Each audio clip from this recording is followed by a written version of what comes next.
Je suis Romain Taron de l'ALEC, l'Agence locale de l'énergie et du climat.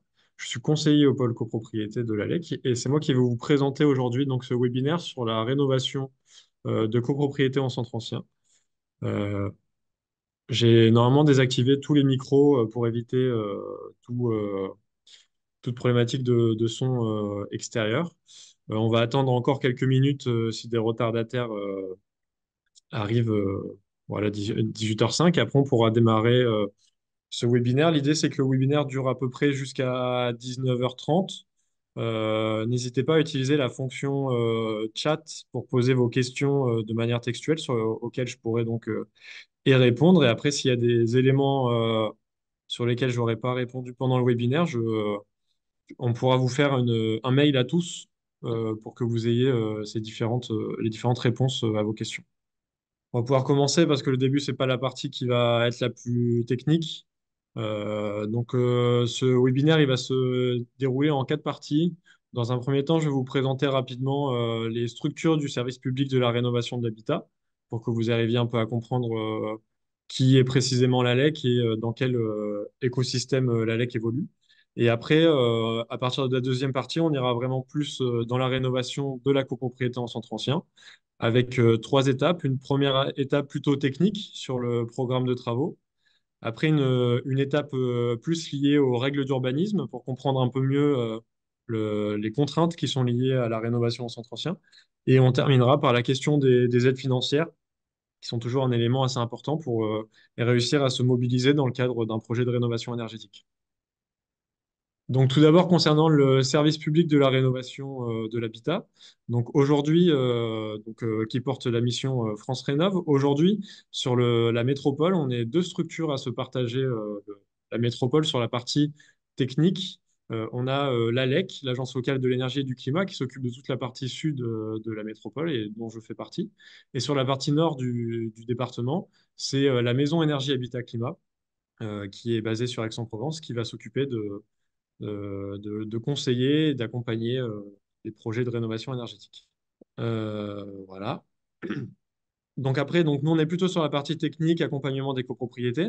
Et après, il y a également une partie plutôt juridique qui, elle, va se faire avec l'ADIL, donc l'Agence départementale de l'information au logement, qui pourra vraiment vous aider à dérisquer vos projets quand vous aurez des problématiques vraiment liées à des questions légales. Il y a des juristes à votre disposition qui vous permettront de trouver les réponses à vos questions, donc qui vous permettent par exemple d'avoir euh, des, des lettres types qui pourraient vous servir dans le cadre de démarches diverses et variées. Euh, Aujourd'hui, le service public de la rénovation de l'habitat dans le département, et en particulier l'ALEC et la MEC, Maison Énergie Habitat Climat, nous avons développé une plateforme qui s'appelle l'Outre.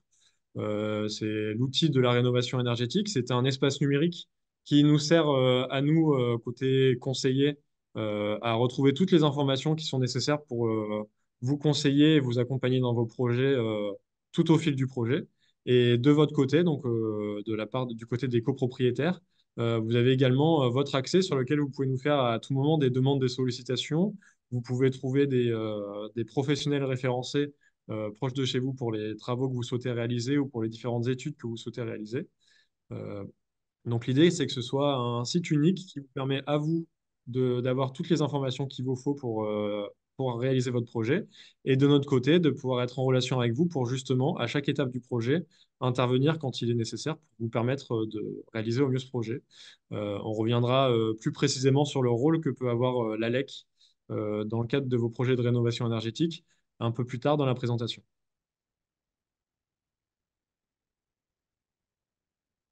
Donc, on va pouvoir passer à la partie technique sur comment est-ce qu'on peut construire un programme de travaux en rénovation d'immeubles en centre ancien. Et quand on arrive sur un immeuble en centre ancien, la première chose qu'il faut se dire déjà, c'est que c'est souvent des bâtis qui ont quand même des qualités. Euh, on peut des fois avoir le biais de se dire que ces vieux bâtiments ont tout un tas de défauts, mais la réalité, c'est que le bâti ancien, c'est souvent des murs en pierre, c'est souvent des logements traversants. On va par exemple parler du trois-fêtes marseillais, si on parle spécifiquement des qualités du bâti qu'on retrouve directement à Marseille. C'est la présence de volets persiennes qui apportent un réel confort d'usage en été pour pouvoir ventiler les logements. Et donc, il faut quand même avant tout faire la liste de toutes les qualités qu'on va retrouver dans son immeuble pour éviter déjà de dégrader ces qualités en intervenant, mais surtout pour se rendre compte que des fois, c'est simplement par des manières d'habiter qu'on peut déjà améliorer son confort. Ça va être énormément le cas pour le confort d'été. Pour le confort d'hiver, quand il fait froid, la question de l'isolation est là un peu plus nécessaire pour réussir à régler les problématiques de confort. Donc après, quand on regarde le bâti plus précisément, on va commencer à adapter le projet de rénovation énergétique parce que globalement, tous les techniciens savent un peu tous les postes de travaux qui sont possibles en rénovation, l'isolation des murs, de la toiture, le remplacement des fenêtres, le système de chauffage, etc. Mais l'idée, c'est de comprendre précisément qu'est-ce que ça représente en bâti ancien. Par exemple, au niveau des déperditions d'un immeuble ancien, on va pas avoir la même répartition des déperditions parce qu'on est souvent sur des immeubles qui sont mitoyens. Donc il y a toute cette question-là de déperdition au niveau des murs qui va être moins importante. Et c'est souvent la toiture qui va du coup représenter beaucoup plus de déperdition que ce qu'elle pouvait représenter sur un bâtiment plus contemporain, par exemple. En plus de ça, le fait que les bâtiments soient... Pardon, alors je suis désolé. Euh, Donc le fait que les bâtiments soient en pierre, ça provoque une autre problématique qui est liée à la gestion de l'eau. En fait, les pierres et les murs des bâtis anciens en général, ils ont une qualité qui s'appelle la perspirance. C'est quelque chose qui permet à la vapeur d'eau de traverser les parois. Ça permet aussi aux différentes remontées capillaires de pouvoir être totalement évacuées. En fait, ces murs-là ne sont pas parfaitement étanches. Et quand on va vouloir venir isoler ces murs-là, ou tout simplement mettre un nouvel enduit sur ces murs-là, il faudra faire attention à conserver cette qualité-là, sinon on risque d'avoir des grosses problématiques à terme sur les bâtiments. On peut penser par exemple des fois à simplement des enduits cimentés qui vont faire en sorte qui vont empêcher complètement l'évacuation des remontées capillaires, parce que le béton, c'est un matériau qui est plutôt étanche, ou par exemple, à ce qu'on a pu voir à un certain moment, euh, des propositions d'isolation en polystyrène des murs en pierre qui vont provoquer les mêmes désordres. Et le problème, c'est qu'en retenant l'humidité dans ces murs, à terme, enfin, dans un premier temps, ça va créer des problématiques au niveau des logements avec plus d'humidité, donc plus de moisissures et donc des risques d'allergie. Mais au niveau du bâti en lui-même, si les murs sont humides, voire même les fondations sont humides, là, c'est des problématiques vraiment structurelles qui pourraient amener jusqu'à l'effondrement d'un bâtiment. En plus de ça, au niveau du projet, on va aller tout questionner. On va questionner la qualité des portes d'entrée, les types de planchers bas. Des fois, on retrouve des caves. Des fois, on n'a pas de cave. Donc, on est sur une certaine complexité de bâti. Et c'est tous ces éléments-là qu'il faut qu'on prenne en compte. On ne peut pas juste arriver, poser du polystyrène un peu partout et dire, voilà, le projet, il est fait. C'est bien plus complexe que ça. Mais par contre, ce qui est à peu près sûr, c'est que dans l'ensemble des bâtiments anciens, on peut quand même aller chercher de la rénovation sur tous les postes de travaux. Il y a quand même une possibilité de rénovation globale qu'il ne faut pas oublier. Il ne faut pas partir du principe que le bâti ancien est synonyme avec une impossibilité de rénover. Il faut simplement les adapter. Petite précision pour les questions, vous pouvez les indiquer dès maintenant dans le chat, mais j'y répondrai plutôt à la fin de ma présentation pour éviter des fois répondre à des questions auxquelles je répondrai déjà plus tard dans ma présentation, mais n'hésitez pas dès maintenant à les poser si nécessaire. Par exemple, on va pouvoir isoler les murs, on va pouvoir isoler la toiture, les planchers bas. Souvent, dans le bâti ancien, on va avoir de vieilles cheminées qui vont nous permettre d'installer un système de ventilation collectif. Quand les systèmes de chauffage ou d'eau chaude sont individuels ou collectifs, dans les deux cas, il y a aussi des possibilités de rénovation. Donc même si on peut se dire que le bâtiment en pierre pourrait contraindre, alors il contraint, effectivement, on ne peut pas faire comme on ferait sur un bâtiment en béton, mais il nous permet quand même d'aller toucher à tout et de pouvoir à terme atteindre des pourcentages d'économie suffisamment importants pour améliorer le confort dans les logements, mais aussi pour potentiellement être éligible à des dispositifs d'aide financière de la rénovation énergétique. Maintenant, effectivement, l'aspect technique du bâtiment ne contraint pas le projet, mais il y a un élément qui va être assez contraignant, ça va bien sûr être les contraintes urbanistiques. Dans un premier temps, la première contrainte qu'on va avoir, peu importe où on se situe dans du bâti ancien, on va avoir la question du plan local d'urbanisme. En l'occurrence, à Marseille et dans la métropole, c'est un plan local d'urbanisme intercommunal, donc un PLUI, qui est fait au niveau, qui est réalisé au niveau de la métropole et qui va préciser tout un tas de conditions de réalisation des travaux. On va avoir des obligations d'alignement de façade, des couleurs de façade. Donc ça, c'est simplement des éléments rajoutés sur la couleur de l'enduit. C'est déjà un peu moins contraignant. On va avoir des questions également sur les équipements installés en façade. Et il y a même assez régulièrement à Marseille une contrainte urbanistique qui n'est pas inscrite dans le PLU, qui est la largeur de trottoir minimum autorisé. Ça, c'est un élément qui vient directement du code de la route. On ne peut pas avoir des trottoirs de moins de 140 cm de large quand on réalise des travaux. Aujourd'hui, à Marseille, la plupart des trottoirs font moins de 140 cm de large, mais on ne peut pas empirer la situation pendant les travaux. Donc, c'est quelque chose qui contraint de manière assez importante les travaux d'isolation de façade sur rue. Mais on peut quand même se questionner sur, par exemple, la façade sur cour. Il peut aussi y avoir des possibilités d'isolation par l'intérieur, même si ce n'est pas l'élément, la solution technique la plus intéressante. Mais il y a quand même des choses qui peuvent être faites. Il faut juste construire le projet en gardant en tête ces contraintes, cette contrainte urbanistique. Et quand on va arriver vraiment dans le bâti ancien, avec des bâtiments historiques aux alentours, donc on va se retrouver dans un secteur qu'on appelle les sites patrimoniaux remarquables.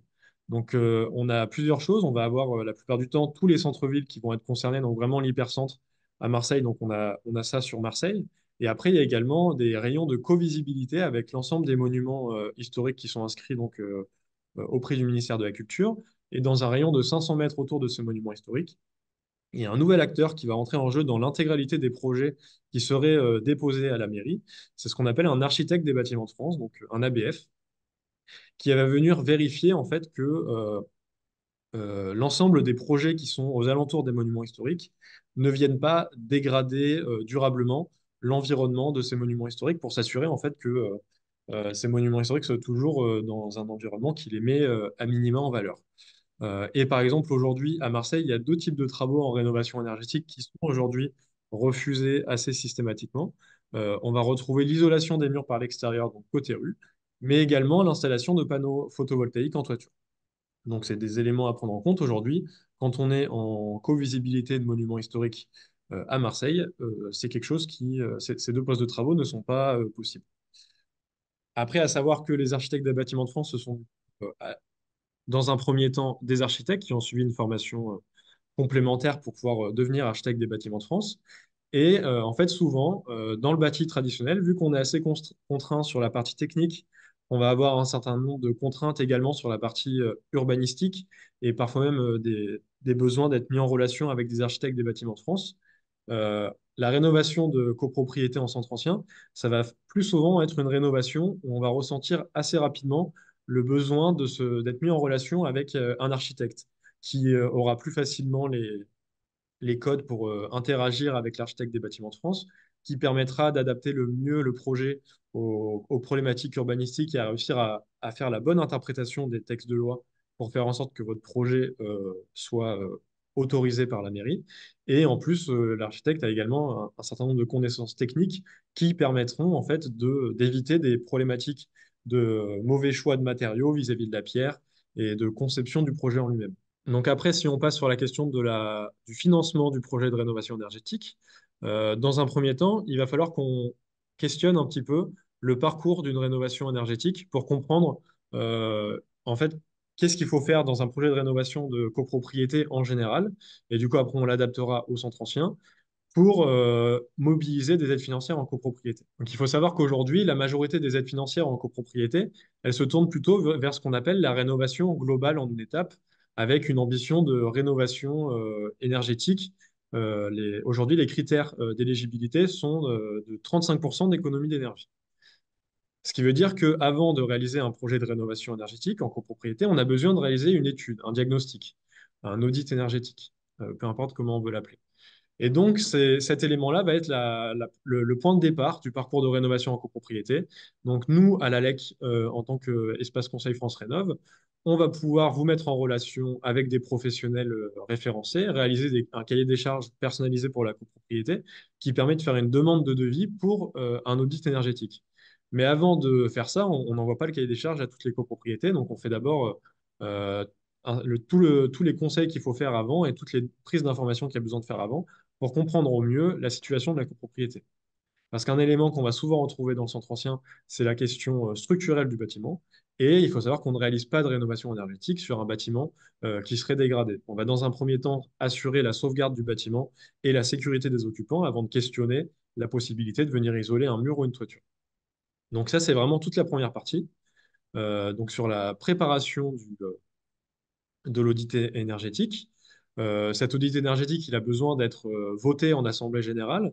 Et donc ça fait partie intégrale du parcours de rénovation de la copropriété, c'est qu'il y a des éléments forts qui nécessitent des décisions en assemblée générale et qui vont du coup rythmer dans le temps ce parcours de rénovation selon le nombre d'assemblées générales que vous allez avoir dans l'année. Les copropriétés ont souvent entre une et deux assemblées générales ordinaires par an. S'il y a besoin de réaliser des assemblées générales exceptionnelles au cours du projet pour accélérer le projet et que vous êtes avec un syndic professionnel, c'est souvent des coûts supplémentaires qu'il va falloir prévoir dans votre projet. Donc, ça fait partie des éléments à prendre en compte, le rythme que vous avez en copropriété. Une fois que cet audit énergétique il est voté et qu'il est réalisé, il faut qu'il y ait un projet de rénovation à 35% d'économie d'énergie. S'il y a un projet possible à 35% d'économie d'énergie, votre copropriété, elle va avoir besoin de se mettre en relation avec deux nouveaux professionnels, donc une maîtrise d'œuvre, un architecte par exemple, et une assistance à maîtrise d'ouvrage, qui va gérer toute la partie ingénierie financière du projet. Donc ces deux professionnels sont souvent votés à peu près en même temps dans le projet. Mais par exemple, dans le cadre du centre ancien, comme je disais, tout à l'heure, il peut y avoir une nécessité plus forte de travailler avec un architecte. Et donc, il est possible que l'architecte soit voté avant l'audit énergétique. En théorie, voilà, je vous dis qu'il est voté plutôt après l'audit énergétique. Mais quand on constate un besoin fort, on va vous conseiller de le faire voter avant. Une fois que l'assistance à maîtrise d'ouvrage et la maîtrise d'œuvre ont fait leur travail de préparation du projet, donc la maîtrise d'œuvre va faire plutôt la conception du projet. Donc, il va falloir réaliser tous les documents qui sont nécessaires pour les démarches à l'urbanisme, mais aussi tout ce qui est consultation des entreprises. Enfin, la maîtrise d'œuvre, c'est un travail à part entière. De son côté, elle, l'assistance à maîtrise d'ouvrage, elle va plutôt faire un travail donc d'ingénierie financière et d'accompagnement social qui permettra en fait à la copropriété et à chaque copropriétaire de connaître les aides auxquelles ils sont éligibles, les codes-parts qui resteront à payer après les aides financières, etc. Donc ça fait partie, c'est quelque chose de très important et l'assistance à maîtrise d'ouvrage, c'est une obligation qui nous vient d'une des aides financières qu'il y a aujourd'hui en copropriété et qui est du coup qui est très importante pour faire en sorte que le projet arrive à son terme. Une fois que la maîtrise d'œuvre et l'assistance à la maîtrise d'ouvrage ont bien fait leur travail, il reste un dernier vote très important qui est l'Assemblée générale où on va voter les travaux. Donc c'est souvent l'Assemblée générale, enfin, le vote qui va engager le plus d'argent au niveau de la copropriété, donc souvent le vote qui peut être le plus compliqué à mettre en œuvre. Nous, tout au long du parcours de rénovation à la LEC, on peut réaliser des réunions d'information auprès des copropriétaires. Et souvent, pour le vote des travaux, on peut même venir au sein de la copropriété, réaliser une permanence en fonction de la taille de la copropriété pour vraiment réussir à toucher un maximum de copropriétaires, qu'ils aient tous l'information sur précisément ce qui allait être voté, combien ça allait leur coûter, les aides financières associées, pour faire en sorte que l'Assemblée générale soit au minimum un lieu de débat. C'est plutôt pour nous un lieu de vote. Et tout ce qui va être plus prise d'information, compréhension de toute cette information et débat, on préfère la réaliser en amont pour que le projet soit le plus clair possible. Surtout qu'à ce moment-là, quand on vient voter les travaux, la copropriété est souvent engagée depuis 1 à 2 ans à minima sur le projet. Et du coup, le but, c'est quand même de ne pas tout faire capoter à ce moment-là du projet après 2 ans d'investissement à minima de temps pour la copropriété. Donc après, les travaux sont réalisés. Vu que vous avez une maîtrise d'œuvre, elle va pouvoir faire tout ce qui va être suivi de chantier. Et à terme, quand tout ça est finalisé, vous allez pouvoir mieux vivre dans vos logements, ce qui est a priori le but de toute personne qui souhaite rénover son logement. Donc à partir de cet état des lieux du parcours de la rénovation, si on retourne sur la question de financement d'un projet de rénovation en copropriété, donc déjà, il va y avoir un premier élément que la plupart des copropriétaires vont connaître, c'est les différentes modalités de financement en copropriété. Donc il y a bien évidemment la question des appels de fonds qui sont possibles de manière exceptionnelle pour chaque travaux. Il va également y avoir la question du fonds de travaux qui est de plus en plus prépondérant avec l'arrivée aujourd'hui du plan pluriannuel de travaux et son association au fonds de travaux. Et après, il reste donc les emprunts collectifs. J'imagine que vous connaissez pour beaucoup l'emprunt CoPro 100, qui est régulièrement mobilisé en copropriété. Il faut savoir qu'en copropriété, en rénovation énergétique, il existe un prêt, un éco-prêt à taux zéro, qui va être beaucoup plus intéressant. Donc voilà, l'éco-prêt à taux zéro, donc c'est le taux d'intérêt qui est pris en charge par l'État. Donc c'est l'État qui a souhaité mettre en place cet éco-prêt à taux zéro. Donc l'État prend en charge l'intégralité du taux d'intérêt et il reste à la charge des copropriétaires l'assurance. Donc ça laisse quand même une TAEG à environ 1%, mais comparé au prêt copro actuellement qui est à 5,8%, ça permet de réaliser de très bonnes économies déjà au niveau du projet, parce que sur un prêt qui serait étalé sur 10, 15 ou 20 ans, euh, une différence de taux de 5%, ça reste des sommes qui sont quand même assez importantes.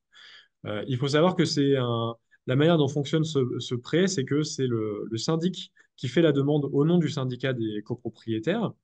Et donc, la banque va vérifier la solvabilité du syndic pour financer ce prêt. Ce qui fait qu'aujourd'hui, les seuls syndics qui arrivent à obtenir cet éco-prêt à taux zéro en copropriété, ce sont les syndics professionnels. La raison pour laquelle ils limitent ça aux syndics professionnels, c'est parce qu'un éco-prêt à taux zéro, c'est quelque chose qui est très lourd pour les syndics. En fait, ils doivent réaliser des appels de fonds trimestriels du coup, pour chaque copropriétaire, envoyer après du coup, pour que la banque puisse récupérer les sous sur le compte du syndicat des copropriétaires. Donc c'est un travail très long, donc 4 appels de fonds par an pendant potentiellement 20 à 25 ans. Et les deux banques qui proposent ce prêt actuellement, donc la Caisse d'épargne Île-de-France et Domo Finance, n'ont du coup pas souhaité mettre cette charge sur des copropriétés avec un syndic bénévole. Euh, Si ce prêt il est intéressant, c'est parce qu'il n'y a pas de prise en compte de conditions au niveau des copropriétaires, telles qu'on pourrait le connaître aujourd'hui dans la plupart des prêts qu'on va prendre pour des raisons personnelles. Donc, par exemple, il n'y a pas de condition d'âge. La seule condition, c'est de ne pas dépasser les 100 ans avant la fin du prêt. Donc, c'est quand même une situation assez exceptionnelle. Il n'y a pas de condition de santé, de condition de taux d'endettement. Donc, ça permet vraiment de faciliter en fait l'accès au prêt à taux zéro. En plus de ça, même si c'est un prêt collectif, il faut savoir que si jamais il y a certains copropriétaires qui ne payent pas leur mensualité, ce seront uniquement ces copropriétaires qui seront euh, sollicités par le syndic ou par la banque pour payer les mensualités qui manquent. Mais chaque copropriétaire est bien désolidarisé des autres en cas d'impayé. Ça permet quand même d'éviter des problématiques ou des peurs associées à ce prêt collectif. Et dernier point, il ne nécessite pas de changer de banque, vu que c'est un prêt qui est fait au nom de la copropriété, c'est pas fait au nom de chaque copropriétaire, donc c'est aussi une contrainte en moins pour vous. Voilà, donc ça c'est un petit exemple de financement lié à l'éco-prêt à taux zéro. Euh, Rapidement, en fait, on a des aides financières, des coûts de travaux. Donc, c'est un projet qui est un peu ancien, donc on n'est pas associé avec les montants de financement actuels. Mais c'est un tableau qui avait été fait au début de l'éco-prêt à taux zéro pour réussir à comprendre un peu ce qui se passait précisément. Euh, Globalement, on arrivait à financer voilà, assez facilement des codes-parts de copropriétaires. En fait, il faut savoir que l'éco-prêt à taux zéro, il va financer que le reste à charge. Donc, en fonction, on peut avoir besoin de prendre un prêt classique à côté. Mais vous voyez, on peut faire du coup les 10 000 € avec l'éco-prêt à taux zéro, puis 4 ou 5 000 € en prêt classique. Et au final, on arrive à faire des économies sur les mensualités en éco-prêt à taux zéro comparé à un prêt classique, ce qui est assez normal du fait que le taux d'intérêt est plus faible. Quand on arrive sur des questions plutôt de financement direct, parce que là on était sur un financement un peu indirect, plutôt une aide au financement, aujourd'hui il y a deux aides collectives qui existent, c'est les certificats d'économie d'énergie, donc C2E, et MaPrimeRénov' copropriété. Donc les certificats d'économie d'énergie, eux, ils sont soit mobilisables en poste par poste, donc ce qu'on appelle poste par poste, c'est si vous faites par exemple juste les murs une fois, la toiture une autre fois, mais ils sont également mobilisables quand on fait des travaux de rénovation globale. Mais ce qui va être le plus intéressant, c'est de les mobiliser dans le cadre d'une rénovation globale, parce que leur montant sera beaucoup plus important et permettront de financer de manière plus forte le projet. Pour ma prime rénov copropriété, là, la question ne se pose pas. C'est une aide qui existe uniquement pour les projets de rénovation globale atteignant à minima 35% d'économie d'énergie. Donc, ces deux dispositifs d'aide, comme je vous le disais tout à l'heure, ils penchent vraiment la balance du côté de la rénovation globale en une étape. Après, aujourd'hui, il n'existe plus d'aide individuelle pour les parties communes en copropriété. Donc, si par exemple, vous souhaitiez faire réaliser l'isolation de la toiture de votre copropriété uniquement, en espérant pouvoir faire mobiliser des financements d'aide individuelle parce que vous habitez au dernier étage, normalement, les dispositifs d'aide ne sont pas censés accepter le financement de vos projets parce que l'isolation de la toiture fait partie des postes de travaux qui sont encadrés par la loi du 10 juillet 1965. Et à ce titre-là, donc, les différents dispositifs d'aide individuelle ne sont pas éligibles. Donc, il faut vraiment rester dans cette idée-là de rénovation par les dispositifs d'aide en copropriété. Et vu que ces dispositifs sont plutôt tournés vers la rénovation globale, c'est vraiment vers la rénovation globale qu'on va se tourner au maximum pour pouvoir avoir des projets qui soient finançables avec des taux de financement suffisamment importants pour que ce soit intéressant. Voilà. Donc, si on vient présenter donc, la première aide, donc ma prime rénov copropriété, parce que c'est celle-là qui vient contraindre un maximum la manière dont on fait un projet de rénovation énergétique en copropriété aujourd'hui, il y a des conditions qui sont assez simples, que la copropriété soit immatriculée au registre des copropriétés. Si elle n'est pas immatriculée, ce n'est pas légalement une copropriété. Il y a une condition qui peut être un peu plus complexe et contraignante en centre ancien, c'est qu'il faut 75% de l'eau à usage d'habitation principale. Usage d'habitation principale, ça signifie soit propriétaire occupant en habitation principale, soit ça peut être de la location à partir du moment où la personne qui habite dans le logement est là à minima 8 mois dans l'année, parce que c'est la définition d'une habitation principale. Aujourd'hui, les conditions d'éligibilité permettent soit de comptabiliser ces 75% de l'eau par le nombre de lots, soit par les tantièmes, ce qui permet des fois d'être éligible malgré des conditions assez particulières. Dans le centre ancien, on a souvent, par exemple, des étages complets d'immeubles qui sont occupés par des bureaux, et donc c'est quelque chose qui peut faciliter l'éligibilité. Voilà. La copropriété doit avoir plus de 15 ans, mais d'un autre côté, si la copropriété est plus jeune, elle se pose moins de questions sur la rénovation énergétique et a priori, elle n'est pas en centre ancien également. Et donc l'élément assez contraignant dont je vous parlais tout à l'heure, l'étude énergétique justifiant de 35% d'économie d'énergie. Ça peut paraître beaucoup. Il faut savoir qu'en maison individuelle, les aides qui sont équivalentes en maison individuelle, ils ont mis ce pourcentage d'économie d'énergie à 55% d'économie d'énergie. Donc c'est quand même plus accessible que ce qu'on trouve aujourd'hui en maison individuelle. Ma prime rénov copropriété, elle va vous demander de vous mettre en relation avec deux professionnels qui vont vous accompagner tout au long du projet. Donc l'assistance à maîtrise d'ouvrage qui va être plutôt sur l'accompagnement financier et social. Donc ils ont une réelle ingénierie financière qui va permettre d'avoir des, des- des plans de financement individualisés et de bien comprendre la situation de chaque copropriétaire parce que un projet de rénovation énergétique, c'est quand même un besoin d'investissement assez important. Et il y a des copropriétaires qui pourraient avoir une difficulté à mobiliser cet argent-là. Et la rénovation énergétique, ce n'est pas non plus obliger des gens à vendre leur logement pour pouvoir financer la rénovation. Donc, l'assistance à maîtrise d'ouvrage va permettre de faire cet accompagnement social qui peut être nécessaire en fonction des copropriétés pour faire en sorte qu'aucun copropriétaire soit mis sur le côté dans le cadre de ces projets-là. En plus de ça, ma prime d'œuvre copropriété, il y a une seconde condition qui est la présence d'une maîtrise d'œuvre. Comme je le disais, moi, je considère qu'en centre ancien, la maîtrise d'œuvre est souvent nécessaire pour déjà tout un tas de questions techniques. Mais là, à partir du moment où il y aura plus de 100 000 euros de travaux subventionnables, la maîtrise d'œuvre est obligatoire. Le concept, il est simple. c'est que l'État n'a pas souhaité financer des projets très importants sans qu'il y ait une maîtrise d'œuvre pour assurer le suivi de chantier, assurer une bonne consultation des entreprises et assurer que les travaux soient bien conçus. Donc, dès qu'on dépasse ces 100 000 euros de travaux, il y a une nécessité de faire appel à une maîtrise d'œuvre. Aujourd'hui, ces aides, qu'est-ce qu'elles représentent? Donc là, petite comparaison entre 2022 et 2023, parce qu'aujourd'hui, pour 2024, nous sommes toujours en attente de la délibération de l'ANA pour connaître précisément les modalités d'aide financière.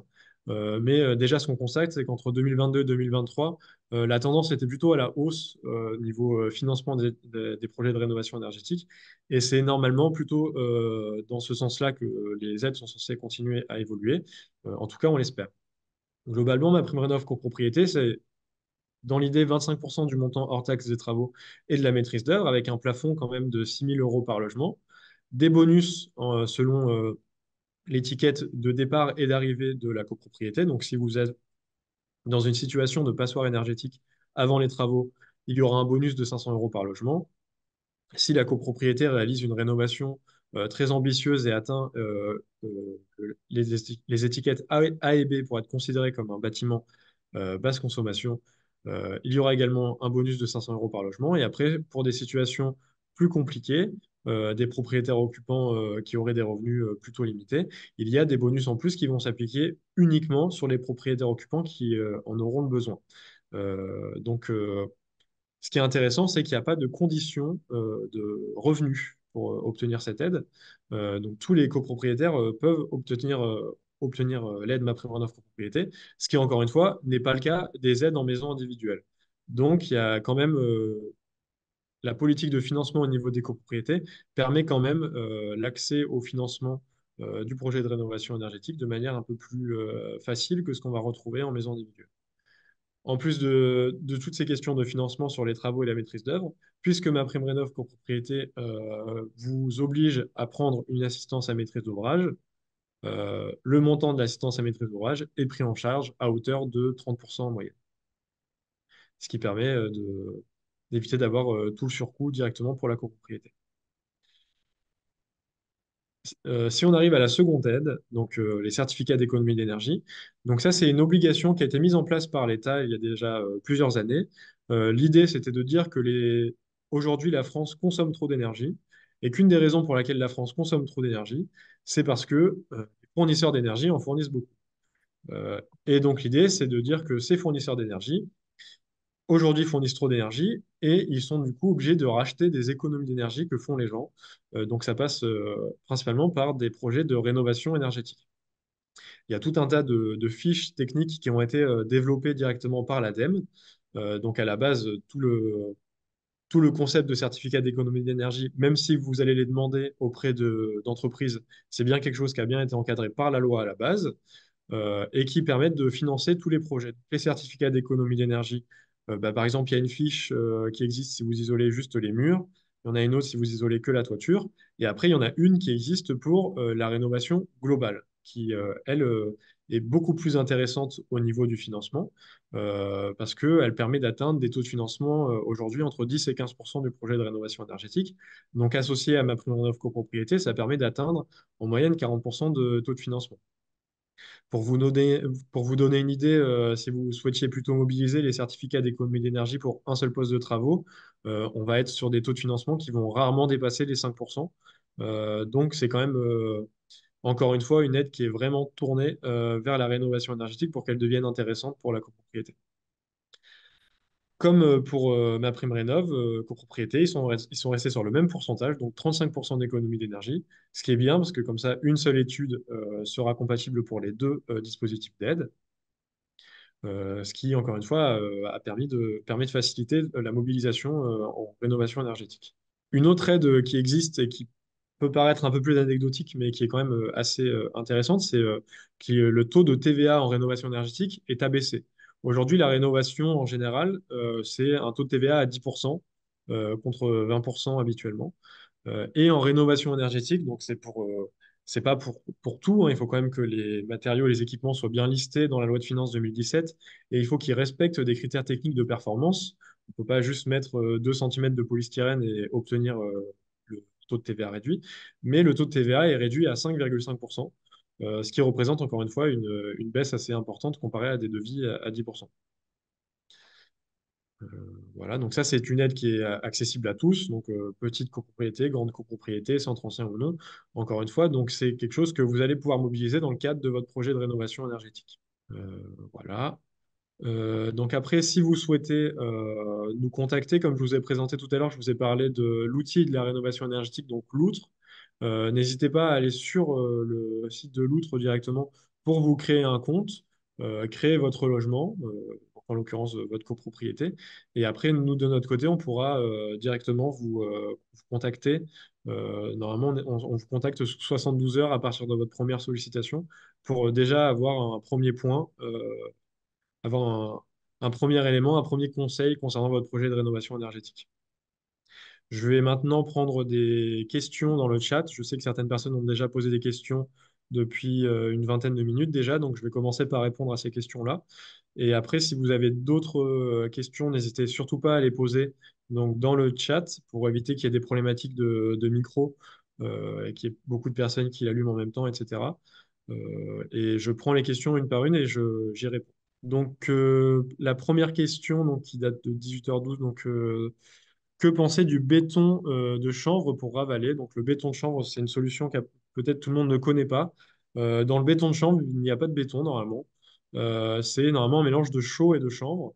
Donc, il y a deux types de mélange. Il y a ce qu'on appelle l'enduit chaux-chanvre, qui est un enduit plutôt fin de finition, qui va amener un tout petit gain de confort, on va dire. C'est très léger, c'est ce qu'on va appeler un enduit correctif. Ça va jouer un peu, mais ça va pas du tout isoler le mur euh, pour vraiment apporter un confort. Par contre, quand on va aller sur vraiment du béton de chambre, donc le béton de chambre, c'est une disposition technique qui est beaucoup plus épaisse. En fait, on va avoir toujours cet enduit de finition de 2 cm, mais on va surtout avoir 12 cm de mélange de chaux grossière avec de chanvre grossière avec de la chaux pour là justement commencer à avoir des gains au niveau de la déperdition des murs. Donc là, ça commence à être intéressant. Après, si cet élément-là, vous souhaitez le faire mobiliser pour des aides financières, il faut qu'il y ait une certification ACERMI pour que l'isolant soit bien reconnu aujourd'hui par les dispositifs d'aide financière. Sinon, vous ne pouvez pas être éligible directement. Après, vu que la question portait sur la question du ravalement, donc plutôt sur l'extérieur, il y a un élément qui va être assez contraignant, ça va être la finition du mur. Il y a effectivement des solutions pour les mettre. Si à l'extérieur, vous ne pouvez pas isoler, au moins avoir une petite correction avec cet enduit-là. Mais il va bien falloir faire attention à ce que la finition soit conforme avec soit ce que demande le plan local d'urbanisme, soit l'architecte des bâtiments de France, qui peuvent être assez contraignants au niveau des gammes de couleurs qui sont autorisées en enduit de finition. Donc, c'est des éléments à prendre en compte dans le cadre de votre projet. Il faut savoir que chaque projet est unique. Donc, si vous souhaitez vous engager sur cette question-là dans votre projet de rénovation, n'hésitez pas à nous solliciter pour qu'on vous dise précisément les possibilités qui sont liées euh, dans le cadre de votre projet. Alors, donc je vais passer à la question suivante. Donc, c'est comment conserver le cachet et les mètres carrés tout en étant éco-responsable? Et pouvez-vous lister les solutions type utiliser le conduit de cheminée, etc. Donc, au niveau de conserver le cachet des appartements, j'imagine que vous parlez de la question de la qualité des murs en pierre à l'intérieur. Euh, donc déjà, tout à l'heure, quand je le présentais rapidement sur le diagramme des déperditions d'un bâtiment ancien, les murs vont représenter une déperdition un peu moins importante que dans un bâtiment plutôt années 60-70. Donc ça peut être un poste de travaux qui peut être un peu moins questionné dans le cadre d'une rénovation énergétique. On peut se questionner sur la toiture, la ventilation, etc. Donc ça va permettre de conserver ce cachet si vous souhaitez le conserver.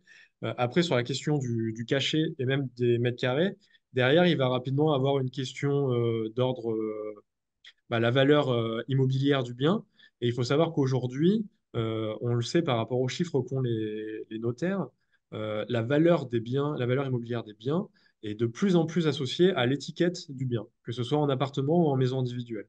Donc la perte de mètres carrés ou la perte un peu de cachet du logement pour un logement qui sera plus confortable, qui permettra, que ce soit aux locataires ou aux futurs propriétaires, de consommer beaucoup moins d'énergie, surtout dans la situation actuelle avec le coût de l'énergie actuel. Ce sont des éléments qui, aujourd'hui, en 2023, ont plus de valeur que les mètres carrés perdus par une isolation par l'intérieur, par exemple. Après, au niveau des solutions types, je pourrais lister rapidement, si on fait le tour des travaux rapidement. Sur les murs, ça va soit être la possibilité d'isoler par l'extérieur, mais du coup avec des matériaux biosourcés qui vont permettre d'assurer la perspirance des murs. On retrouve par exemple ce qu'on appelle la laine de bois, la fibre de bois par exemple, qui sont des solutions biosourcées. On va avoir l'isolation de la toiture. Souvent, en centre ancien, on va avoir la chance d'avoir encore des combles perdus, ce qui permet de réaliser une isolation qui ne va pas être très chère. Parce qu'en centre ancien, on est souvent sur des petites copropriétés. Donc l'idée, c'est aussi de limiter au maximum la quote-part finale par logement. Et l'isolation des combles perdus, c'est une isolation qui ne coûte pas très cher, par exemple. Sur la toiture, on peut par exemple penser à de la ouate de cellulose soufflée, qui est un isolant biosourcé. Là, ça va pas être pour une question d'humidité, ça va être pour une question de confort d'été, parce que les isolants biosourcés sont bien meilleurs isolants à la chaleur que les isolants pétrochimiques. Euh, pour la question de la ventilation, voilà, souvent on a des conduits de cheminée existants. On peut réutiliser ces conduits de cheminée s'ils ne sont plus utilisés pour l'évacuation des fumées, pour installer un système de ventilation mécanique contrôlée collectif qui permettra d'améliorer grandement le confort dans les logements au niveau du renouvellement d'air, donc que ce soit au niveau des polluants, mais également au niveau de l'humidité dans l'air. Aujourd'hui, la ventilation contrôlée, c'est quelque chose qui est énormément mis en avant par les moteurs de calcul des audits énergétiques. Donc, c'est souvent une solution qui peut être très intéressante pour s'assurer d'atteindre un projet à 35% d'économie d'énergie. En plus de ça, ça permet tout un tas de l'évacuation de tout un tas de polluants qui peuvent provoquer à minima des allergies et parfois même des maladies qui peuvent être plus graves. Euh, Il y a des solutions un peu plus localisées, on va dire, dans le centre ancien. Il va y avoir la question des menuiseries, donc des fenêtres et des portes d'entrée. Des fois, on va se retrouver avec des fenêtres encore en simple vitrage. Bah là, c'est très simple. Le remplacement de ces fenêtres va être très, très intéressant pour le confort dans les logements. Mais il faudra faire attention à ce qu'elles soient bien posées pour éviter qu'il y ait énormément d'infiltration d'air autour du cadre des fenêtres. Pour ça, normalement, le fait de faire appel à des professionnels reconnus garants de l'environnement, donc dit RGE, permet d'éviter des problématiques au niveau de la pose des fenêtres. Ensuite, pour les portes d'entrée d'immeubles, si on prend par exemple le cas des trois fenêtres marseillais, les portes d'entrée d'immeubles, on a souvent une imposte grillagée. Donc ça veut dire que le hall d'entrée, c'est un peu comme si on était à l'extérieur. Et souvent, ça veut dire qu'aussi dans la cage d'escalier, on a un peu l'impression d'être aussi à l'extérieur. Et ça crée toute cette colonne d'air froid qui fait qu'il fait beaucoup plus froid dans les logements. Aujourd'hui, de plus en plus, on va conseiller une solution autre que le remplacement de la porte d'entrée de l'immeuble, qui coûterait très cher. C'est plutôt de passer par la création d'un sas d'entrée. Donc c'est quelque chose qui se faisait beaucoup à la construction initiale des trois fenêtres marseillais, mais également beaucoup pendant les années 70. C'est d'avoir la première porte d'entrée, qui n'est pas forcément des plus efficaces, qui est souvent très jolie en revanche, et après d'avoir une seconde porte qui crée un sas dans lequel on va avoir souvent les boîtes aux lettres, ce qui permet en plus de séparer l'espace privatif, plutôt propre aux copropriétaires, de l'espace un peu plus public où le facteur va venir déposer le courrier, etc., où les Airbnb attendent sagement que les propriétaires donnent l'accès, enfin, toutes ces problématiques-là. Ça va casser complètement la colonne d'air froide, parce que là, sur ce sas d'entrée, on va pouvoir mettre des portes qui seront mieux isolantes de manière beaucoup moins chère que ce qu'on aurait fait avec une porte d'entrée d'immeuble. Bien sûr, ça nécessite d'avoir de la place dans les logements, enfin pas dans les logements, dans le hall d'entrée, pour s'assurer qu'on puisse le faire, parce que ce n'est pas le cas partout. On a des situations très contraintes où l'escalier est à 1 mètre de la porte d'entrée d'immeuble et on n'a pas de possibilité de créer ce sas-là. Euh, mais quand c'est possible, c'est une solution qui a fait ses preuves et qui est tout à fait prise en compte par les moteurs de calcul des audits énergétiques. Concernant la question sur le PowerPoint à l'issue du webinaire, il faut savoir que ce webinaire est enregistré et il sera du coup accessible sur YouTube une fois qu'on aura fait la mise en ligne et vous recevrez tous le lien de la retransmission du webinaire pour que vous puissiez revoir l'intégralité du webinaire parce que le PowerPoint sans tous les éléments de contextualisation qui sont autour serait peut-être un peu limité. Alors, La question suivante, c'est comment calculez-vous le temps de retour selon les types de travaux, isolation, ouverture des fenêtres, etc.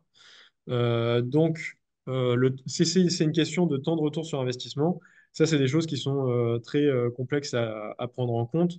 Tout ce qui va être inflation du coût de l'énergie, etc., ça va être très difficile à prendre en compte. Par contre, ce qu'on peut faire, c'est connaître l'efficacité de remplacement de tel ou tel poste de travaux dans le cadre d'un projet de rénovation énergétique.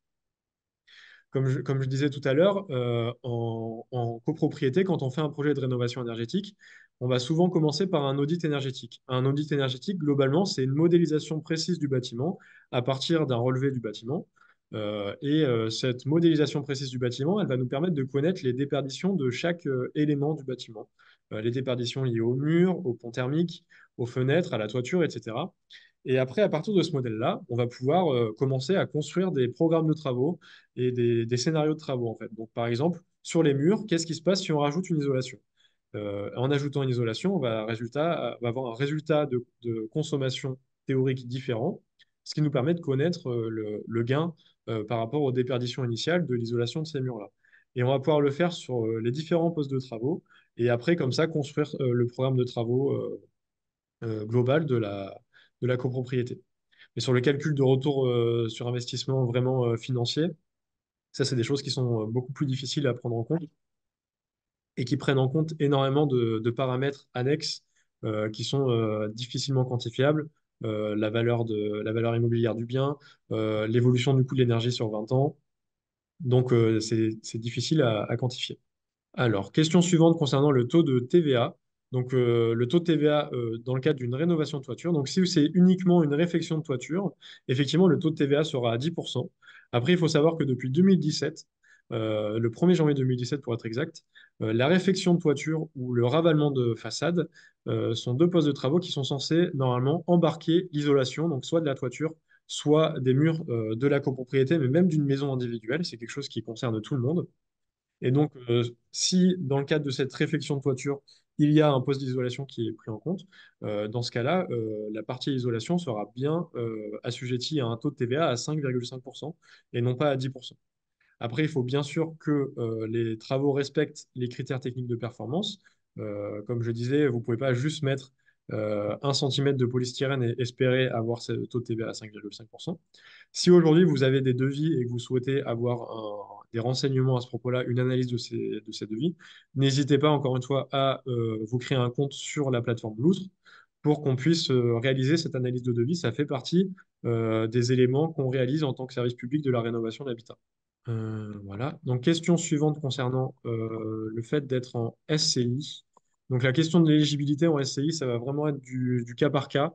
Le mieux, c'est vraiment de comprendre la copropriété, comment ça se passe au niveau des différents copropriétaires. Est-ce qu'il y a des propriétaires occupants, des propriétaires bailleurs, habitation principale, etc.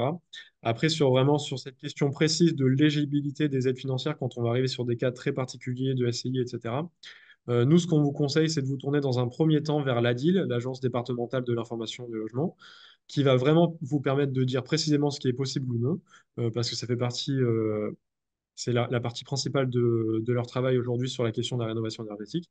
Et après, quand ils vont avoir des réponses plus précises sur le projet et qu'on va retourner sur la partie plus technique du projet, de revenir vers nous avec des éléments concrets d'éligibilité. Parce qu'aujourd'hui, du fait que la SCI ce soit un dispositif d'optimisation fiscale, il y a tout un tas d'aides financières qui sont plus difficiles à mobiliser ou pour lesquelles les SCI ne sont pas éligibles. C'est beaucoup le cas en maison individuelle. Pour avoir le cas particulier en copropriété, le mieux, c'est vraiment de voir précisément ce qui se passe. A priori, les logements pourraient être comptabilisés dans les 75% de logements à usage d'habitation principale si c'est le cas. C'est plus sur la question des personnes qui vont pouvoir mobiliser ou non les aides que la question pourrait se poser. Alors, question suivante d'un syndic professionnel directement, hein. Donc, les syndics professionnels sont au courant de ces dispositifs. Nous les informons, les accompagnons et les conseillons dans le cadre de nos missions également.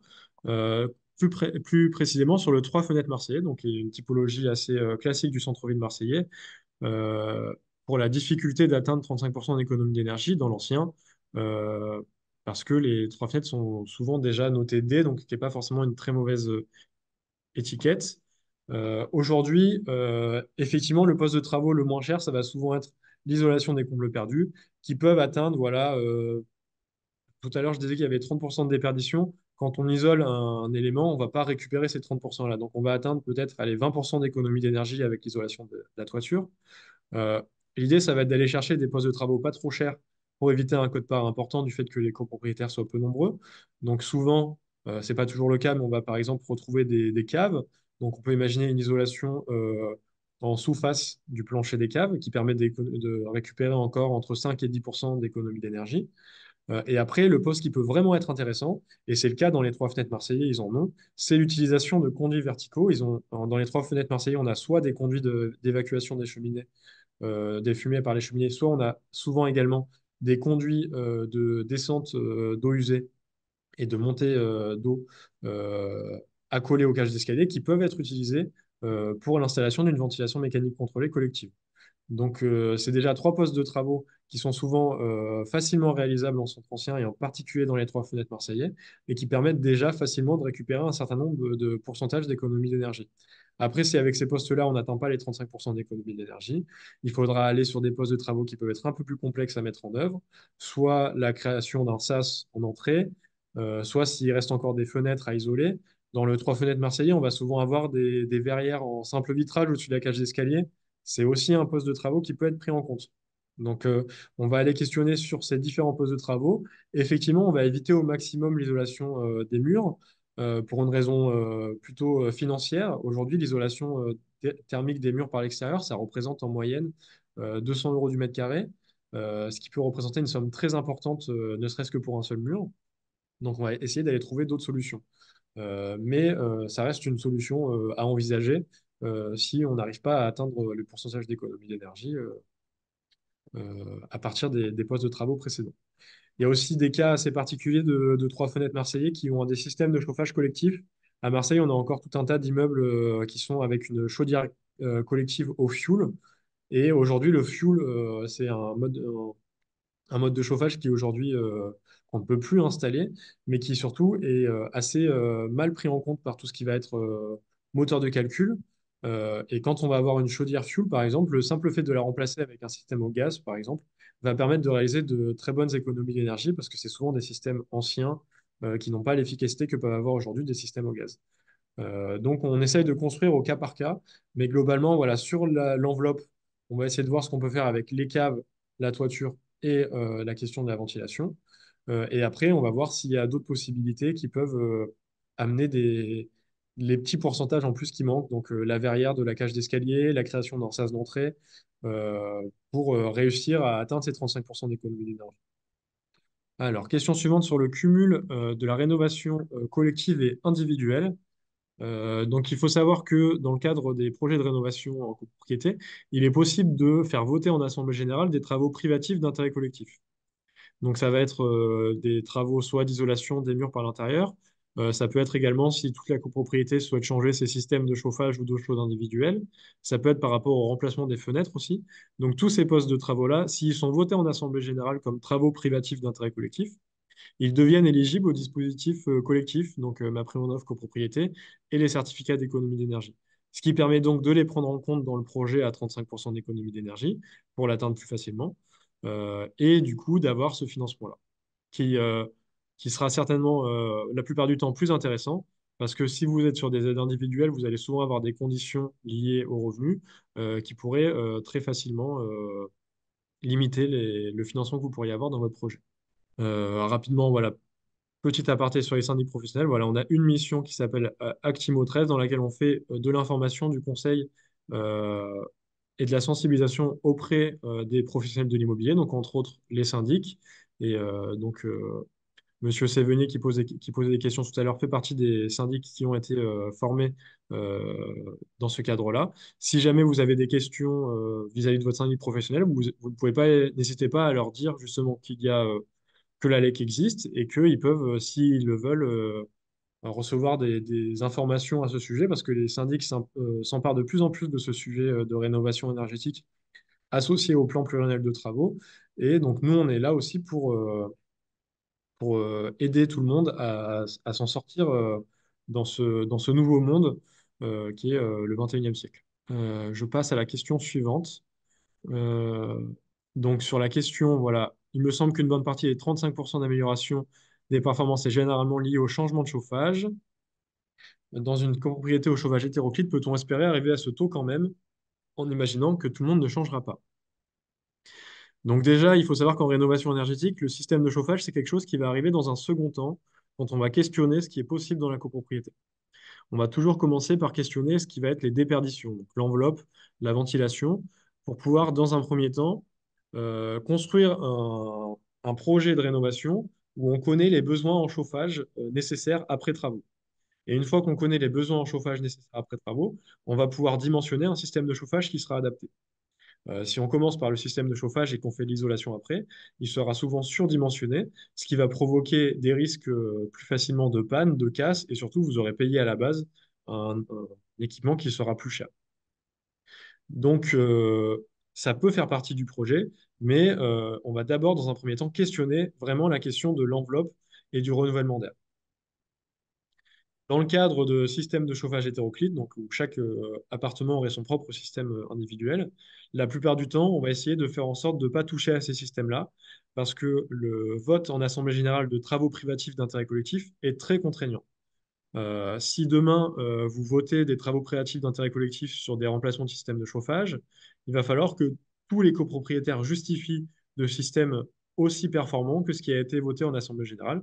Et s'ils n'arrivent pas à les justifier, ils vont être dans l'obligation de changer leur système en même temps que les autres, même s'ils viennent de les changer, mais qu'ils n'ont pas la facture ou autre. Donc, la plupart du temps, nous, en tout cas à l'ALEC, on va plutôt conseiller d'aller chercher des pourcentages d'économie d'énergie ailleurs.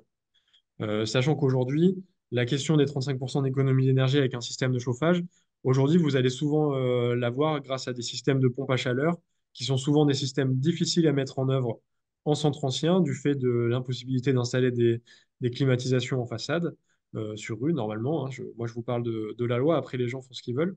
Mais au niveau du plan local d'urbanisme aujourd'hui à Marseille, il n'est pas possible d'installer des climatisations en façade. Et donc, la question de la pompe à chaleur est difficile à mettre en place. Aujourd'hui, entre un remplacement de chaudière à gaz ou un système électrique, on va se retrouver souvent sur des performances qui sont similaires. Donc, on a quand même peu de gains de ce côté-là. C'est vraiment en travaillant sur le bâti en lui-même, son enveloppe et son renouvellement d'air, qu'on va réussir à atteindre des taux d'économie d'énergie qui seront cohérents et qui permettront de vraiment bien vivre le logement. Parce que c'est ça l'idée aussi, si vous atteignez 35% juste en changeant votre système de chauffage, vous allez toujours avoir des sensations de parois froides au niveau des murs. Vous allez toujours avoir tout un tas de sources d'inconfort divers et variés. Et l'idée, c'est avant tout d'aller toucher cette question-là d'inconfort avant d'aller sur la question du changement de système de chauffage aussi. Question suivante, donc, concernant des documents ou des réunions qu'on pourrait organiser. Nous, à l'ALEC, donc, dans le cadre de notre service public, de notre mission de service public, on réalise des accompagnements des copropriétés aux travaux, ce qui nous permet à ce moment-là de réaliser des réunions d'information, de participer à des réunions de conseil syndical au sein des copropriétés pour justement pouvoir faire avancer le projet au mieux. À l'heure actuelle, en 2023, on ne peut malheureusement plus accompagner de copropriété pour des raisons de moyens humains, mais c'est quelque chose qu'on pourra recommencer l'année prochaine. Et dans tous les cas, pour faire face à nos limitations au niveau du nombre de personnes qui travaillent aujourd'hui en copropriété, on a essayé de développer de nouvelles solutions et de nouvelles formes de réunion qui permettent aujourd'hui de plus facilement informer un maximum de copropriétés et faire en sorte que les copropriétaires ils vont se mobiliser parce qu'on souhaite quand même qu'un maximum de copropriétés puissent avoir les renseignements et tous les éléments en sa possession pour se lancer dans un projet de rénovation énergétique. Donc, question suivante, si nous sommes en mitoyenneté avec une terrasse, peut-on avoir une isolation de 14 centimètres sur un pignon? Euh, Donc aujourd'hui, effectivement, quand on va se retrouver en centre ancien, on va souvent être en mitoyenneté avec ses deux voisins, mais il arrive que des bâtiments soient plus hauts que les bâtiments qui sont autour de lui. Et donc là, effectivement, on va avoir plus de déperdition par les murs et l'isolation des murs pignons pourrait donc être intéressante. Aujourd'hui, même dans des zones liées aux monuments historiques. L'architecte des bâtiments de France est beaucoup moins contraignant sur cette question-là. Il va quand même demander à ce que l'aspect final du bâtiment soit cohérent par rapport aux prescriptions qu'il aura. Mais sur la question de l'isolation des murs pignons, c'est des choses qui sont possibles il faut quand même faire en sorte que vous n'allez pas empiéter sur votre voisin au niveau de sa jouissance, mais c'est des choses qui peuvent se faire. Et dans tous les cas, après, aujourd'hui, les accords entre voisins sur cette question-là de l'isolation, qui déborderait sur le voisin, ont été facilités ces dernières années pour justement encourager l'isolation des murs par l'extérieur. Donc c'est quelque chose qui est possible. Euh, Donc, question suivante, va-t-il être obligatoire pour les copropriétés d'effectuer j'imagine un DPE plutôt qu'un C2E, et d'évaluer la nécessité d'effectuer des travaux de rénovation énergétique? Si oui, et à quelle échéance pour un immeuble de la fin des années 30 en centre-ville? Donc, vous faites bien de parler des échéances en cours sur les copropriétés. Il faut savoir qu'aujourd'hui, une des échéances assez fortes et qui fait que les copropriétés se mobilisent beaucoup, et les syndics professionnels également beaucoup, c'est la question du plan pluriannuel de travaux, qui est une obligation qui a été mise en place par la loi Climat et Résilience. Aujourd'hui, en 2023, ce sont les copropriétés de plus de 200 lots qui sont concernées. En 2024, ce sont les copropriétés de plus de 50 lots. Et à partir de 2025, toutes les copropriétés seront concernées par cette obligation de plan pluriannuel de travaux. Ce plan pluriannuel de travaux, il contient deux choses. Il contient la liste des travaux nécessaires pour assurer la sauvegarde de l'immeuble, parce que c'est quand même, ça fait partie des objectifs principaux de ce plan pluriannuel de travaux, d'éviter des effondrements d'immeubles, comme on a malheureusement pu le voir à Marseille en 2018. Dans un second temps, il y a toute une question liée aux économies d'énergie. Donc, il y a à minima un DPE collectif qui doit être réalisé. Euh, c'est quand même mieux de réaliser un audit énergétique, mais le DPE collectif est le minimum syndical sur cet élément-là. Et à partir de ce DPE collectif, euh, il faut qu'il y ait également des travaux de rénovation énergétique qui soient prévus. Ce plan pluriannuel de travaux, il est prévu sur 10 ans. Et donc, sur 10 ans, la copropriété devra connaître tous les travaux qu'elle doit réaliser pour assurer la sauvegarde de l'immeuble, assurer la sécurité et la santé des occupants, assurer de conserver la même accessibilité de l'immeuble. Donc, quand je vous dis ça, c'est qu'il y a tout un tas de réglementations autour de l'accessibilité des cages d'escalier. Donc, il ne faut pas dégrader cette accessibilité pendant les 10 ans. Et il y a également tout un tas de travaux de rénovation énergétique à prévoir. Donc, c'est des travaux qui sont normalement étalés sur 10 ans. Puisque la rénovation énergétique, elle est financée sur des projets globaux en une étape, si la copropriété a la possibilité de faire financer un projet de rénovation énergétique, il faut faire en sorte que ce plan pluriannuel de travaux prévoit tous ces travaux en une seule fois. Sinon, la copropriété ne pourra pas être éligible au dispositif MaPrimeRénov' copropriété et au certificat d'économie d'énergie bonifié. Dans tous les cas, je vous invite grandement à vous créer un compte sur l'outre pour qu'on puisse voir le projet parce que c'est vraiment que des projets uniques, encore plus dans le centre ancien. C'est vraiment comprendre ce qu'on peut faire pour vous aider. Nous, on a par exemple, on a des cahiers des charges qui permettent de cadrer les missions, que ce soit de PPT, d'audit énergétique, de maîtrise d'œuvre, d'assistance à maîtrise d'ouvrage, pour justement faire en sorte que vous ayez un projet qui soit cohérent avec vos attentes. Parce que cette obligation de plan pluriannuel de travaux, euh, elle est très bien dans l'idée, mais pour faire en sorte que la copropriété ait vraiment en sa possession un document qui lui soit vraiment pratique sur le long terme, il faut bien cadrer la mission pour éviter de subir des prestations un peu moins qualitatives associées à des opportunistes.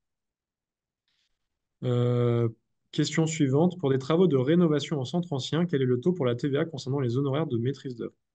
Donc sur la maîtrise d'œuvre, leur taux de TVA restera a priori le même. Après, il y a des maîtrises d'œuvre qui pourraient, en fonction du statut de la maîtrise d'œuvre, il y a des maîtrises d'œuvre qui pourraient ne pas être assujetties à la TVA. Donc c'est une situation qui existe. Normalement, le taux de TVA sur la maîtrise d'œuvre ne change pas. Ça va être sur les travaux que ça va changer, mais sur la maîtrise d'œuvre, ça ne changera pas. Alors, question suivante. Donc, propriétaire d'un appartement situé sous des combles en partie commune, très mal isolé. Gros problème de chaleur ou de froid. Alors, effectivement, donc c'est la problématique des toitures non isolées, c'est qu'on a très froid en hiver, mais on a également très chaud en été parce que ça va vraiment faire surchauffe. Bon, l'avantage des combles, c'est que même quand ils sont pas isolés, ils sont quand même plus intéressants que simplement être directement sous la toiture parce que ça fait un petit effet de chapeau thermique qui garde déjà un petit peu la chaleur en dehors du logement. Mais c'est pour ça que c'est très important de réussir à faire isoler ces travaux, ces combles perdus, donc, qui sont des parties communes. Le mieux, c'est vraiment de le faire par la copropriété avec un vote en assemblée générale.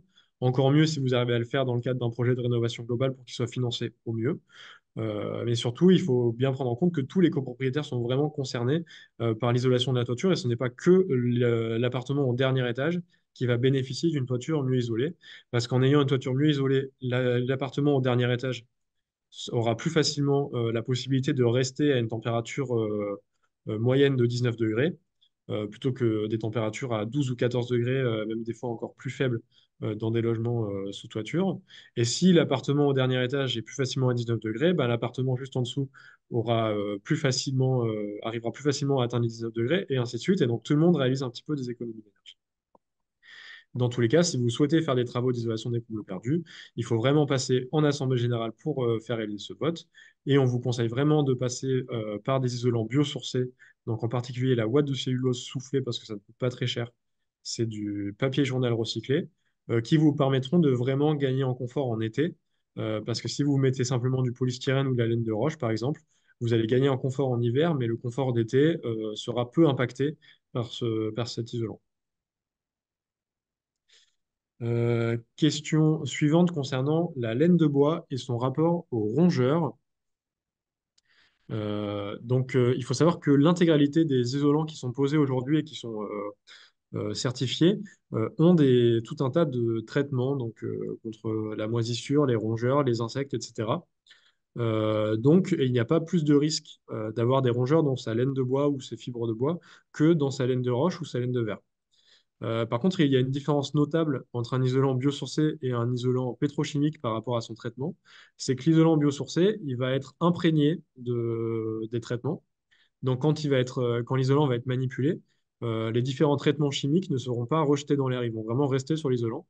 Que quand on manipule de la laine de verre ou de la laine de roche, par exemple, les différents traitements chimiques qu'il pourrait y avoir dans l'isolant vont se retrouver dans l'air et du coup dégrader la qualité de l'air à minima pendant les travaux. Donc après, concernant la distance à arrêter l'isolation par rapport à une terrasse du voisinage, le mieux c'est de voir précisément en négociation avec vos voisins les possibilités qui permettent vis-à-vis de votre isolation. Parce qu'effectivement, euh, il y a effectivement, vous allez déborder sur leur propriété. Donc c'est faire en sorte que ce soit quelque chose de possible et en accord avec eux. C'est pas quelque chose qu'il faut faire sans être en accord avec eux, mais c'est toujours en relation avec le voisinage que vous allez réussir à trouver une solution vis-à-vis de l'isolation de votre mur pignon et de leur terrasse. Question suivante, on retourne sur l'isolation des combles. Donc les copropriétaires ne se sentent pas concernés, ne veulent pas payer les travaux d'isolation. Ai-je droit à des aides individuelles à prendre à ma charge pour prendre à ma charge l'isolation des combles et améliorer mes conditions de vie dans mon logement? Aujourd'hui, donc comme je le disais, l'isolation des combles perdus, donc c'est des travaux qui sont encadrés par la loi du 10 juillet 1965. La toiture appartient à la copropriété, c'est la copropriété qui doit faire son isolation. Donc dessus, vous ne pourrez pas mobiliser des aides individuelles. Vous pouvez cependant faire réaliser plusieurs votes en assemblée générale pour prendre l'intégralité des travaux à votre charge et du coup l'intégralité des financements donc en certificat d'économie d'énergie pour vous. La manière dont ça doit se faire, c'est que ça doit se faire en plusieurs votes. Le premier vote qui sera un vote de principe pour la réalisation de ces travaux et un second vote pour la répartition des quotes-parts. Et là, vous dites que vous prenez l'intégralité vous prenez en charge l'intégralité des quotes-parts sur ce projet. Derrière, quand les certificats d'économie d'énergie seront mobilisés, l'intégralité de ces certificats d'économie d'énergie vous seront du coup remboursés à vous, vu que les autres copropriétaires n'auront pas participé au financement au départ du projet.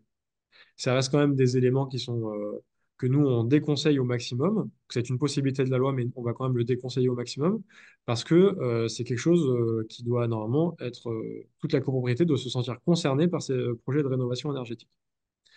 Euh, En plus de ça, si vous souhaitiez le réaliser vous-même, vous allez avoir des problématiques liées à l'assurance.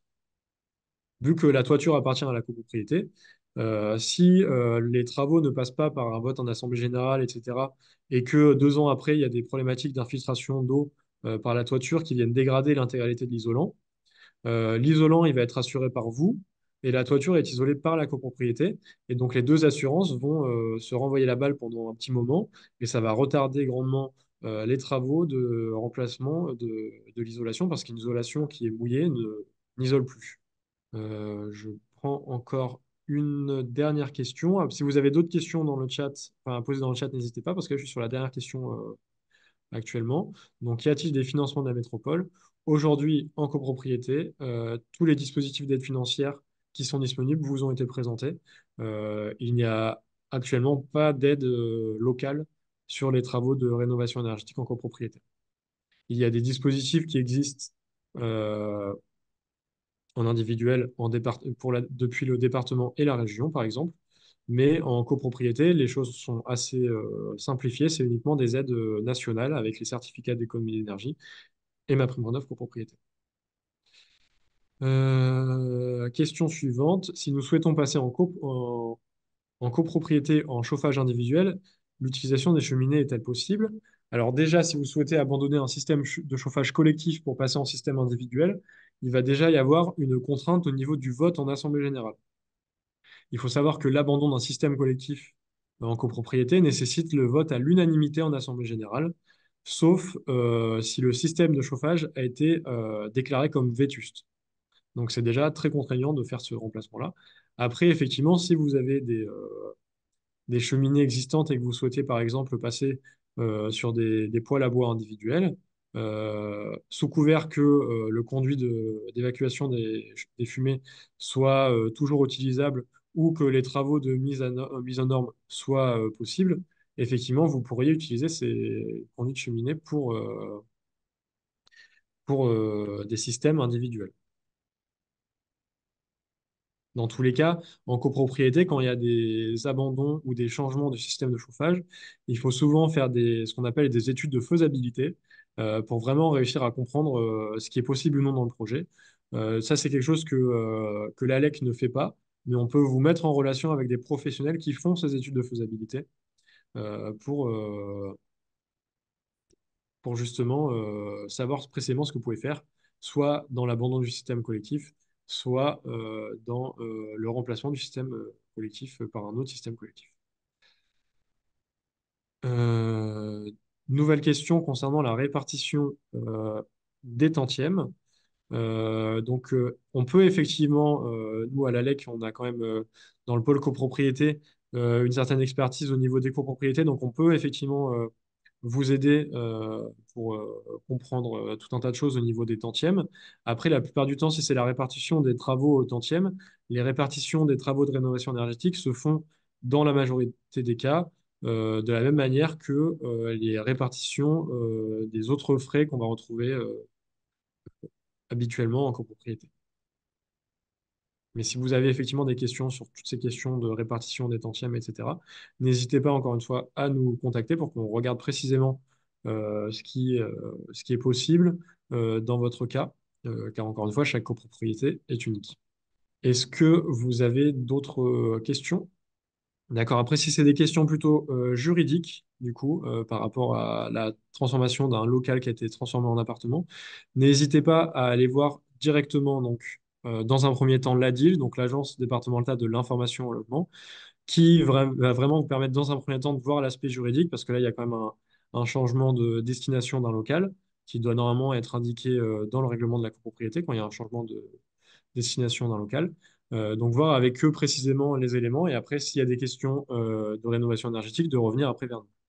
Donc pour communiquer avec l'ALEC sur votre projet de rénovation énergétique de copropriété, vous pouvez créer votre compte donc sur loutre-rénovation.fr. Donc vous créez votre compte et votre copropriété.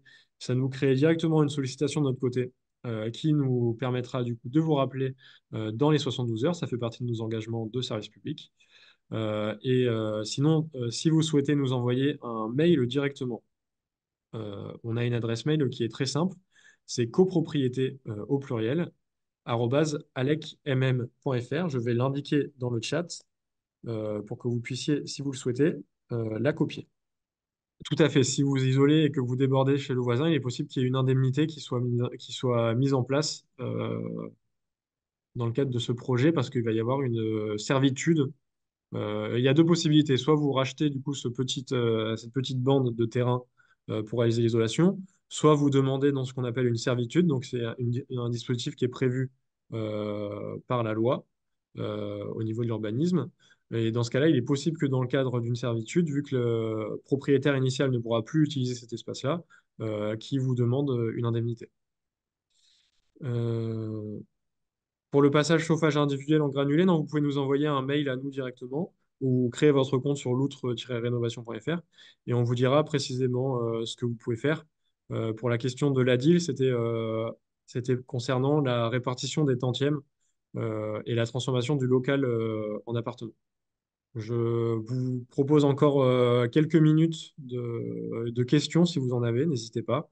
Euh, Dans tous les cas, le webinaire se terminera à 19h30. Si jamais vous avez une question à laquelle je ne pourrais pas répondre, j'enverrai un mail à tous, mais là, a priori, j'ai quand même pu répondre à tous jusqu'à maintenant. Est-ce que vous avez une question? Parce qu'on a deux personnes qui sont présentes dans nos bureaux de manière exceptionnelle. Est-ce que vous avez des questions?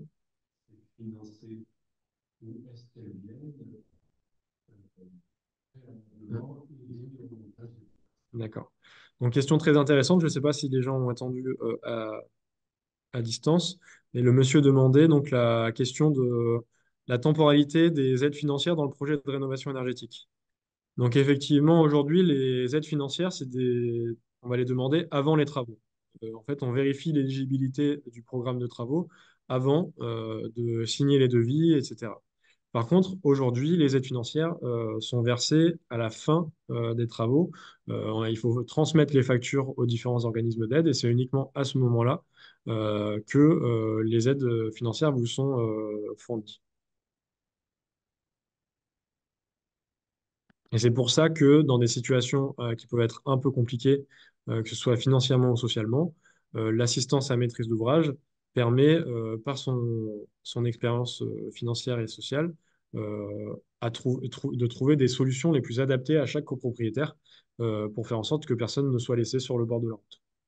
Donc, s'il y a des difficultés de financement parmi les copropriétaires, comme je vous disais, c'est vraiment l'assistance à maîtrise d'ouvrage qui va essayer de trouver les solutions les plus adaptées à chaque copropriétaire pour faire en sorte que ça se passe bien. Nous, à l'ALEC, c'est quelque chose que du coup, on ne fait pas. C'est pas notre mission. Mais il y a tout un tas de solutions. L'objectif, c'est vraiment de trouver vraiment en cas par cas ce qui est possible pour chaque copropriétaire parce qu'il y a effectivement des difficultés de solvabilité, de moyens qui peuvent rendre les choses compliquées. Il y a eu à un moment donné des réflexions sur des éco-prêts à taux zéro qui seraient versés avant pour avancer les aides, pour justement faciliter certaines situations. Aujourd'hui, ce n'est pas le cas en copropriété, donc on peut espérer qu'à un moment donné, ce soit le cas pour faciliter justement ces situations un peu plus fragiles. Là, il y a quelques questions donc, dans le chat sur lesquelles je vais essayer de répondre rapidement. Il est effectivement préférable de faire un PPT, donc un plan pluriannuel de travaux, qui intègre un audit énergétique pour justement faire en sorte que le programme de travaux sur 10 ans, en tout cas la liste de travaux sur 10 ans, soit le plus cohérent possible et soit, si possible, éligible à un projet de rénovation énergétique de copropriété avec ma prime rénov' copropriété. Nous, spécifiquement sur ce cas-là de plan pluriannuel de travaux, on a réalisé un travail dès le 1er janvier 2023 à ce sujet-là pour justement cadrer au mieux la mission et faire en sorte que les professionnels qui répondent aux demandes de devis prennent en compte cet élément-là. Donc, si vous souhaitez avoir le cahier des charges qu'on a réalisé pour justement cadrer la mission et faire en sorte que dans le plan pluriannuel de travaux, il y ait bien un audit énergétique, n'hésitez pas encore une fois à nous contacter. Sur un immeuble en pierre de taille, les travaux qui pourraient être couverts en travaux collectifs, vu qu'on va du coup ne pas faire l'isolation des murs par l'extérieur et avec du chauffage individuel. Donc comme je disais, on va avoir la toiture, la cave et le poste de travaux qui est souvent oublié, le renouvellement d'air, donc la ventilation, qui, une fois qu'elle est contrôlée, permet d'assurer un meilleur confort dans les logements et beaucoup moins de déperdition également. On pourrait se dire qu'un système de ventilation avec une consommation électrique va aggraver la situation initiale, sauf qu'en réalité, elle permet de renouveler l'air euh, juste comme il faut, alors que en absence de ventilation mécanique contrôlée, il faudrait normalement ouvrir les fenêtres 15 minutes toutes les heures, ce qui est beaucoup. Question suivante, donc une réflexion de toiture qui a été réalisée suite à un arrêté de péril. Donc au moment de la réflexion de toiture, il n'y a pas d'isolation qui a été associée. Il faut savoir que à ce niveau-là, ça veut dire que le professionnel qui vous encadrez sur cette mission-là. Je ne sais pas s'il y avait eu un maître d'œuvre ou quelqu'un qui a réalisé le diagnostic technique global dans le cadre de l'arrêté de péril. Ça veut dire qu'il n'a pas respecté son devoir de conseil vis-à-vis de cette obligation d'isoler. Donc ça, c'est un premier point. Mais effectivement, si là, vous veniez ajouter un projet d'isolation de la toiture, euh, bien sûr, il faut faire les demandes d'aide avant de signer les devis, mais vous pourriez bénéficier d'aide sur ce projet soit si c'est uniquement la toiture, simplement des certificats d'économie d'énergie en poste par poste. Si ça fait partie d'un projet plus global, potentiellement, ma prime rénov copropriété, comme j'ai pu l'évoquer. Voilà. Hop. Concernant le vote du PPT, aujourd'hui, le vote du PPT peut se faire réaliser par l'article 25, donc ce qui permet de faciliter quand même pas mal de choses en copropriété pour justement pouvoir avancer le plus vite possible. Donc article 25, si certaines personnes ne sont pas tout à fait à l'aise avec les différents articles, ça veut dire qu'il y a un premier vote qui est réalisé. S'il n'y a pas la majorité de l'ensemble des copropriétaires qui a voté pour, mais qu'à minima un tiers des copropriétaires ont voté pour le projet, un second vote est réalisé, où là, on cherche à avoir la majorité des copropriétaires représentés. Donc c'est un des dispositifs les plus facilitateurs de décision en copropriété qui existe aujourd'hui. Euh, Concernant l'audit énergétique, donc vous avez ici cité un moteur de calcul qui est le THCEX. Aujourd'hui, les audits énergétiques peuvent être réalisés soit en THCX, soit également avec un moteur de calcul qu'on va appeler le 3CL-DPE. Donc, il y a un moteur de calcul qui est tiré des moteurs de calcul DPE, mais qui est bien plus performant sous forme d'audit énergétique que sous forme de DPE. C'est un moteur de calcul qui va avoir un peu plus de flexibilité. Et aujourd'hui, les deux moteurs de calcul sont éligibles à l'ensemble des aides financières, sachant qu'un audit énergétique en 3CL DPE sera un peu moins cher qu'un audit énergétique en moteur de calcul THCEX. C'est des éléments sur lesquels nous, on est assez attentifs au niveau de la LEC dans le cadre de nos accompagnements de copropriété. Et pour chaque copropriété, on vérifie toujours le moteur de calcul qui est le plus adapté, que ce soit au niveau des moyens de la copropriété ou au niveau de ses spécificités techniques qui pourraient nécessiter peut-être un peu plus de précision. Voilà. Il est tout juste bientôt 19h30. Je vous propose donc de mettre fin à ce webinaire. Vous devriez normalement, enfin, on va le mettre en ligne donc sur YouTube une fois qu'on aura finalisé l'enregistrement et qu'il y aura un petit montage qui aura été fait pour couper tous les blancs ou autres qu'il y aurait pu avoir. Mais dès qu'il sera disponible, on vous transmettra donc le lien de la retransmission pour que vous puissiez, si nécessaire, le transmettre aux autres copropriétaires, ou même, vu qu'il y avait au moins un syndic qui était présent, s'il souhaite le partager à d'autres gestionnaires ou à certaines copropriétés qui les auraient en gestion. Donc, vous aurez le lien de cette retransmission dès qu'elle sera disponible. Je vous souhaite à tous une bonne soirée.